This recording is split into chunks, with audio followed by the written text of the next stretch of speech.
Welcome back जी। एक बार फिर मैं आप सबको खुशामदीद करता हूँ अपने यूट्यूब चैनल पर। ये पीएसएल स्पेशल आप शोज देख रहे हैं।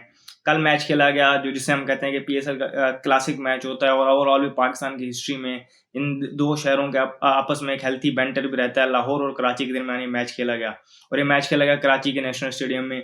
ये मैच कराची किंग्स ने जीत लिया, और ये मैच जीतने की इंपॉर्टेंस मैंने आपको पहले बताई थी। ये मैच जीतने की इंपॉर्टेंस उनके लिए ये थी कि वो इस टूर्नामेंट में अपनी जो पोजीशन है उसको बरकरार रखते हैं। अगर वो खुदा ना खासा ये मैच हार जाते तो ये इस टूर्नामेंट से बाहर हो जाते, और बाकी के जो टूर्नामेंट के मैचेस थे वो डेड रबर हो जाते, क्योंकि 4 टीम्स उसके बाद क्वालिफाई कर जाती तो फिर सिर्फ पोजीशंस की गेम रहती, लेकिन मैचेस के रिजल्ट से इतना कोई इफेक्ट ना आता। इस तरह उन्होंने अपनी पोजीशन भी बरकरार रखी और टूर्नामेंट को भी ओपन रखा।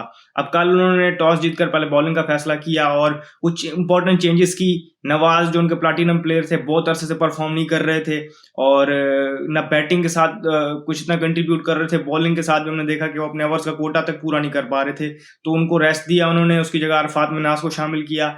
हम मीर हमजा इंजर्ड थे, उसकी जगह अनवर अली को लेके आए। तो उन्होंने बॉलिंग में अगर हम बात करें तो उनकी तरफ से स्टैंड आउट जो रहे वो जाहिद महमूद रहे। उन्होंने 2 विकेटें ली और 27 रन दिए।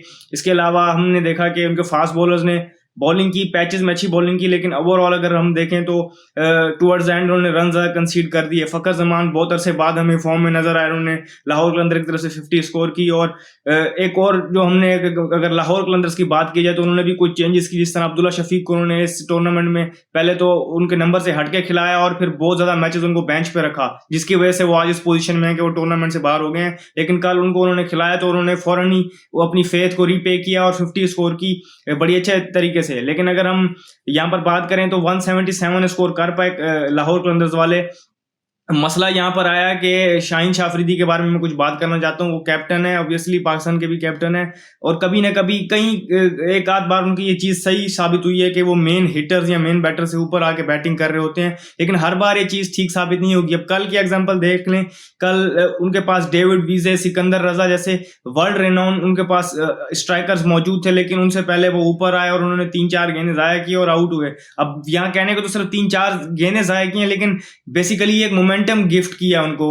लाहौर कलंदर्स का जो मोमेंटम था वो गिफ्ट किया कराची किंग्स को। वहां पर वो आए और उन्होंने, अगर वहां पर सिकंदर रजा या डेविड विजे आ जाते तो ये 170 वाला स्कोर 190 तक हो सकता था, क्योंकि उनको मोमेंटम भी मिल जाता और ज्यादा टाइम भी मिलता जिसको वो टुवर्ड्स द एंड कैच करते। लेकिन ये चीजें देखनी पड़ेंगी। यहाँ तक तो ये चीजें ठीक हैं कि यहाँ कर रहे हैं आप एक्सपेरिमेंट। पाकिस्तानी जो टीम है वहां पर ये एक्सपेरिमेंटेशन काम नहीं करेगी, और उसके फिर आपको शदीद तनकीद का सामना भी करना पड़ेगा, तो ये उनको सोचना पड़ेगा। अब 177 जब चेस करने है कराची किंग्स तो उन्होंने ऑलरेडी टीम में चेंजेस की हुई थी, लेकिन कल उन्होंने बैटिंग लाइनअप में जो चेंजेस की, काफी अरसे से लोग इस पे बात कर रहे थे कि जेम्स विम्स को ओपन करवाएं और शान मसूद नंबर 3 पे आए, तो ये टीम के लिए भी अच्छा होगा और उनके लिए भी अच्छा होगा। तो यही हुआ। जेम्स विम्स ने कल उनको उस पिच पे एक अच्छा स्टार्ट दिलाया। 42 रन स्कोर किए उन्होंने। टीम सिफर्ट ने वहां पर एंकर का रोल प्ले किया, और फिर जब शान मसूद भी 3 पे आए तो उन्होंने भी एक रिलेटिवली मतलब एक ऐसी इनिंग खेली जिसमें थोड़ा सा हमें मोमेंटम नजर आया, थोड़ा सा हमें उनकी स्ट्राइक पोजीशन बेहतर नजर आई, क्योंकि दायरा खुला हुआ था तो उनके लिए ये ऑप्शंस खुले थे, तो उन्होंने वो कर लिया। फिर भी अगर हम बात करें तो ऐसे स्टार्ट के बावजूद भी मिडिल फेज वो उतना अच्छा नहीं खेल पाए और एक ट्रबल में नजर आ रहे थे। और टीम सिफर्ट का एक ऐसा रन आउट हुआ कि जिसे कहते हैं लैक ऑफ गेम अवेयरनेस। वहां पर हमने देखा कि न्याजी ने आके, जो उनके बैट्समैन है, इमर्जिंग प्लेयर है इरफान न्याजी, उन्होंने जिस तरह आके बैटिंग की और उन्होंने 35 रन से स्कोर किए विद इन नो टाइम, और अपनी टीम को एक जो रिक्वायर्ड रन रेट था उसको भी काबू में ला के गए और एक बेहतर पोजीशन में टीम को करके चले गए। फिर अनवर अली आए और 10 गेंदों में 13 रन पड़े हुए थे। हमने देखा कि फिर आखिरी ओवर में 8 रन चेस करने को रह गए, तो मतलब एक मिनी कमबैक किया लाहौर कलंदर ने। वहां पर भी विकेट्स भी ली और मिनी कमबैक भी कर लिया।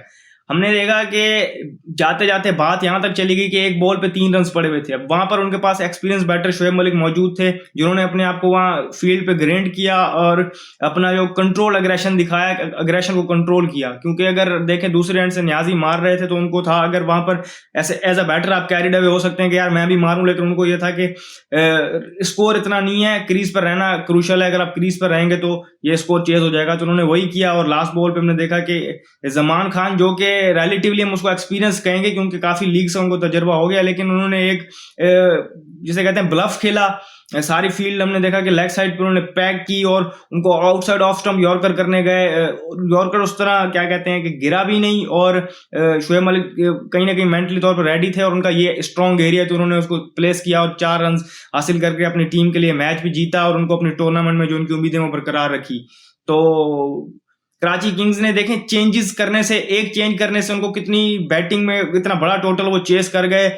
इससे पहले वो चेज नहीं कर पा रहे थे, जो सिर्फ एक चेंज करने की वजह से कि ऊपर जेम्स विंसन ने ओपन करवाया और शान मसूद 3 पे, तो कहीं ना कहीं टीम को अपनी स्टबर्ननेस छोड़नी पड़ती है। नवाज को बाहर बिठाया, ऑब्वियसली उसकी जगह अरफात मिनास आए, उन्होंने बॉलिंग नहीं की, बैटिंग में भी सिर्फ एक बॉल फेस कर पाए, वो एक अनफॉर्चुनेटली रन आउट हो गए। लेकिन कहने का मकसद ये है कि चेंज से आपकी टीम में जो फ्रेश फेसेस आते हैं, उनके पास वो एक्स्ट्रा जो बैगेज है वो कैरी नहीं करते, तो बेहतर परफॉर्म कर पाते हैं। तो इस तरह जो टीम्स नहीं परफॉर्म कर रही होती उनको ये चीज़ें सोचनी पड़ती हैं। लाहौर कलंदर्स की भी अगर हम बात कर लें, उन्होंने भी अच्छी फाइट पुटअप की यहाँ पर, कि अपने लास्ट टाइम के परफॉर्मेंस से उनको यहाँ पर मौका दिया तो उन्होंने परफॉर्म करके भी दिखाया। इस वीडियो में फिल वक्त इतना ही, मुझे दीजिए इजाजत, शुक्रिया, अल्लाह हाफ़िज़।